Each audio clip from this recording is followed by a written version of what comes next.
This may have happened to you before with your garage door. It's open, but it's stuck in the open position and you can't get it down.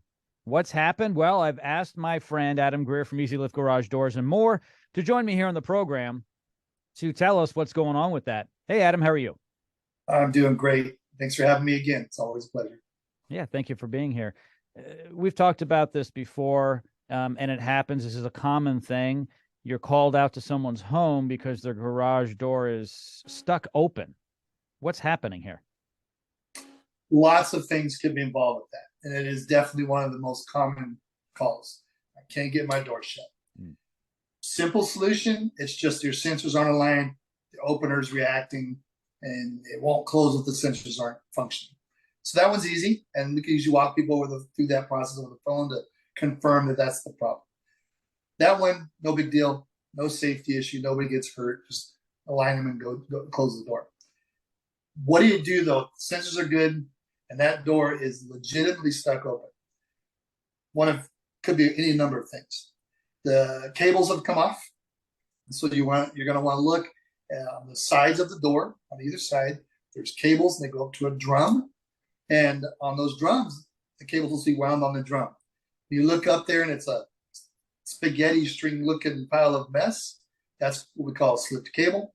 You do not want to try to shut that door.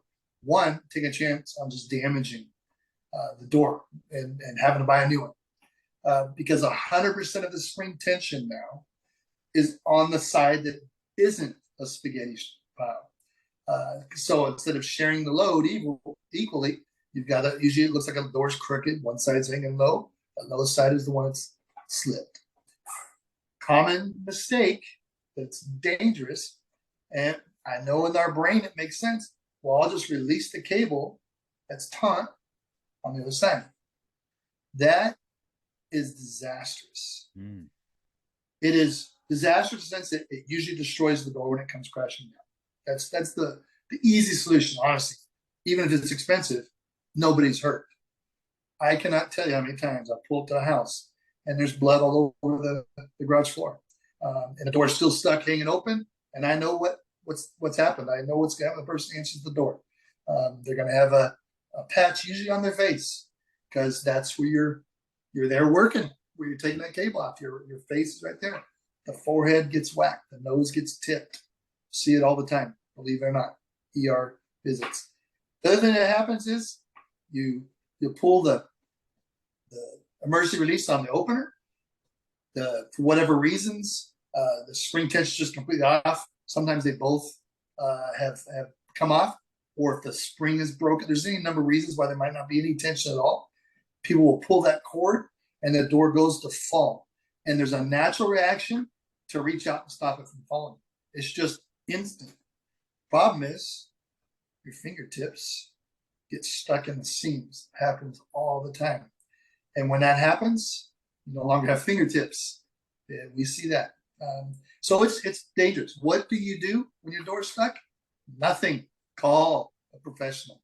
Get someone out there that can help you through this. At minimum, somebody will over the phone have you look at a couple things, make sure it isn't dangerous. If it's just that the opener is malfunctioning, once we've diagnosed that everything seems safe, pull the string, shut it manually. But don't do it till you've confirmed that it's safe. Garage door repair is one of the least expensive repairs on your home. It's not like a roof repair or air conditioning or plumbing or electrical. Why do you try to do it yourself? It's extremely dangerous. You're going to spend a lot more money with the emergency room bill, not to mention maybe some missing parts. And we're not trying to be dramatic here. It's really true. Yeah. Yeah. And I think with HVAC, that type of thing, people are thinking, well, it's got electricity involved. I'm not going to touch it.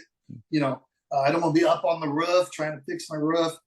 And so there's a thing that says this is no big deal. It's just a pile of metal and it goes up, down, but it's a moving wall. I like to call it that. I know that other people are using my term, but I coined that. It's a moving wall. And if we think of it that way, you realize how big it is, how powerful it is, how heavy it is. Don't move the wall. Yeah, it's extremely dangerous. Call an expert like Easy Lift Garage Doors and more. All of Adam's information is located in the description of this podcast.